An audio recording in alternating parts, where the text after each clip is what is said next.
আসসালামু আলাইকুম এভরিওয়ান। কি অবস্থা সবার? কেমন আছেন সবাই? আজকে আপনাদের সাথে ছুটির দিনের আগের রাত থার্সডে নাইটে কী করেছি সেগুলো সবকিছু শেয়ার করব। আর নতুন একটা কিচেন ক্যাবিনেট কিনলাম সেটাও শেয়ার করব। তো এটা হচ্ছে আগের দিন সন্ধ্যাবেলা আমার ডেলিভারি এসেছে। এইটা একটা কিচেন ক্যাবিনেট। আমার কিচেন ক্যাবিনেট খুবই দরকার ছিল। তো আমি আসলে এলাকায় যে কার্পেন্টার দিয়ে বানাতে চেয়েছিলাম, বাট ওইখানে এত বেশি প্রাইস চাচ্ছিল। এইটা এখন যে ডিজাইনটা দেখতে পাচ্ছেন বা যে ক্যাবিনেটটা দেখতে পাচ্ছেন, এটা বানাতে ওরা আমার কাছ থেকে অলমোস্ট প্রায় 12,000-এর বেশি চেয়েছিল আর কি। তো যেটা আসলে আমার মানে আমি বোর্ড দিয়ে বানাতে চেয়েছি, বোর্ড দিয়ে 12,000 টাকা আসলে আমার কাছে অনেক বেশি লেগেছিল। আর যেহেতু আমি নিজের টাকায় কিনবো, সো আমার একটা বাজেট ছিল, বাজেটের বাইরে তো আমি অবশ্যই যাব না। এনিওয়েজ দেন আমি হচ্ছে এটা দারাজ থেকে অর্ডার করেছিলাম, আর দারাজে আমি এটা খুবই রিজনেবল প্রাইসে পেয়ে গিয়েছি, বাট ডেলিভারি কস্টটা অনেক বেশি ছিল। যাই হোক, এখন আমি এটাকে ভালো করে মুছে টুছে পরিষ্কার করে এখন গুছিয়ে নিচ্ছি। আর এই যে দেখেন আমার হটপটের কালেকশন। আমার কাছে হটপট বক্স এগুলো এত বেশি ভালো লাগে। আমার তো ইচ্ছা করে সারাদিন এসব বাটি বক্স এগুলো কিনতে, ক্রোকারিজ আইটেম অনেক বেশি পছন্দ করি। যাই হোক, তো এখন এখানে আমি ক্যাবিনেটের উপরে আমার এয়ার ফ্রায়ারটা রেখে দিয়েছি। ফাইনালি আমার এয়ার ফ্রায়ার রাখার একটা সুন্দর জায়গা হলো। আর একটা মানি প্ল্যান্ট রেখেছি। আমার তো রিয়েল ফুল দিয়ে বা রিয়েল গাছ দিয়ে ঘর সাজাতে খুবই ভালো লাগে। যারা আমার ভিডিও দেখে তারা তো জানেনই।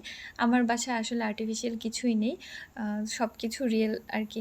গাছটা অনেকদিন বারান্দায় ছিল, এই কারণে একটু ময়লা হয়ে গিয়েছিল, সো একটু পরিষ্কার করে নিলাম। আর এখন আমি এখানে ক্যালাঞ্চুর ফুল কতগুলো রেখে দিব।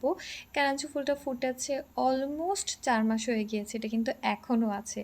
4 মাস না, আই থিঙ্ক 3 মাস হবে, 1 মাস বেশি বলে ফেলেছি।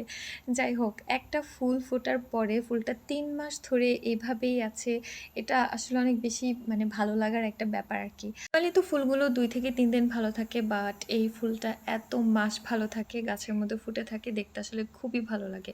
তো দেখেন রোদের মধ্যে মানে হালকা রোদ পড়ছে এই গাছটার উপরে, মানে ফুলটার উপরে, কি সুন্দর লাগছে বলেন।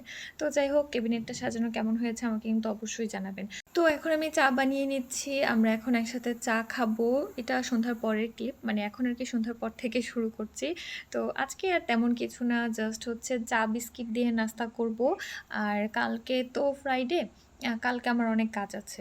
নর্মালি আমি ফ্রাইডের জন্য কিন্তু অনেক কাজ জমিয়ে রাখি, কাজগুলো করতে একটু বেশি সময় লাগে, সেগুলো আমি ফ্রাইডের জন্য জমিয়ে রাখি। কারণ বাবুকে রাখার একটা মানে ব্যাকআপ প্ল্যান তো থাকা লাগবে, মানে ও তো স্ট্রলারে ওইভাবে বসে না। আর এখন যে পরিমাণ গরম পড়েছে, এখন স্ট্রলারে বসালে দেখা যায় ও অনেক ঘেমে যায়, যার কারণে আমি খুব একটা বসাইও না। তো ছুটির দিন ওর বাবা বাসায় থাকে, ওর সাথে খেলাধুলা করে। তো এ কারণে হচ্ছে আর কি আমার একটু সুবিধা, আমি আমার মতো কাজ করতে পারি। তো যাই হোক, এখানে চাটা খেয়ে তারপর আমি এখন একটা তরকারি রান্না করে নিব। আজকে দুপুরে আমি শুধু করলা ভাজি করছি, আর কিছুই করতে পারিনি।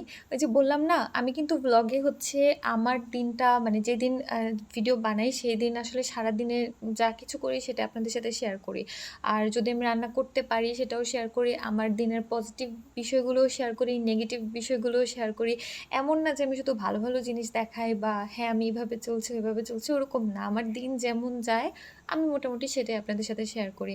তো বলি না যে মাঝে মাঝে যে প্রতিদিন কিন্তু আমার সেম রকম দিন যায় না, যেহেতু ছোট বাবু আছে, সো সব দিন একরকমভাবে যায় না। তো আজকে আমি শুধুমাত্র ভাজিটা করতে পেরেছি, আর কিছুই করতে পারিনি দিনের বেলা। এখন আমি সন্ধ্যাবেলা রান্না করছি। আমি যেমন আমি ঠিক তেমনটাই আপনাদের সামনে প্রেজেন্ট করি। আর আমি এটাও বলি যে সবসময় আমার ঘর একদম পরিপাটি সাজানো গুছানো থাকে না। আমার ঘরও মাঝে মাঝে এলোমেলো হয়ে পড়ে, যখন আমি অসুস্থ হয়ে পড়ি আমি এগুলো ওইভাবে গুছিয়ে রাখতে পারি না। বা ছোটো বাবু আছে, সো ও তো আমাকে সবসময় কাজ করতে দেয় না। এনিওয়েজ, তো এখানে আমি রান্না বসিয়ে দিয়ে একটা টু ডু লিস্ট বানিয়ে নিচ্ছি, কালকে আমি কি কি কাজ করব। আর কালকে আমি ব্লগ বানালে কোন কোন শ্যুট নিব বা কিভাবে শ্যুট নিব সেগুলো আমি এভাবে লিখে রাখি, তাহলে আমার জন্য কিন্তু অনেক বেশি ইজি হয়। এভরি থার্সডে নাইটে আমি একটা টু ডু লিস্ট বানাই, তাহলে পরের দিন আমি খুব ভালোভাবে কাজে লাগাতে পারি। ইভেন আমি যখন একটা ব্লগ বানাই তখনও সেটাও হচ্ছে প্ল্যান করেই বানাই, সব কিছু তো আর ব্লগে দেখাই না। মোটামুটি 4-5 মিনিটের একটা ভিডিওতে আমাদের সারাদিনের অ্যাক্টিভিটিসগুলো দেখানো পসিবল না। সো আমি কতটুকু দেখাবো কি দেখাবো সেটা আগে থেকে প্ল্যান করে রাখি, সেই অনুযায়ী ক্লিপ নিয়ে, তাহলে আমার ব্লগটা বানানো অনেক বেশি সহজ হয়, এডিট করাটাও হচ্ছে সহজ হয়। তো যাই হোক, আমি কিন্তু একটা সিক্রেট আপনাদের সাথে শেয়ার করলাম যে এইভাবে আসলে প্ল্যান করে কাজ করলে কিন্তু কাজ অনেক বেশি সহজ হয়। সো এটা কিন্তু ট্রাই করতে পারেন, হ্যাঁ। যাই হোক, তো এখানে রান্না হতে হতে পাশাপাশি যে থালা বাসনগুলো বা চা খেয়েছিলাম কাপগুলো ছিল সবগুলো আমি একসাথে ওয়াশ করে ফেলছি। তারপর আর কি বাবুকে খাওয়ানো, নিজেরা ডিনার করা, সেগুলো আর কোনো কিছু এভাবে ক্লিপ নেওয়া হয়নি। এই ছিল আজকের ছোট্ট ভিডিও। আই হোপ আপনাদের ভালো লেগেছে। যদি ভালো লাগে প্লিজ আমার পেজটাকে ফলো করবেন, আর যারা ইউটিউব থেকে দেখছেন তারা কিন্তু চ্যানেলটাকে সাবস্ক্রাইব করতে পারেন। আল্লাহ হাফিজ।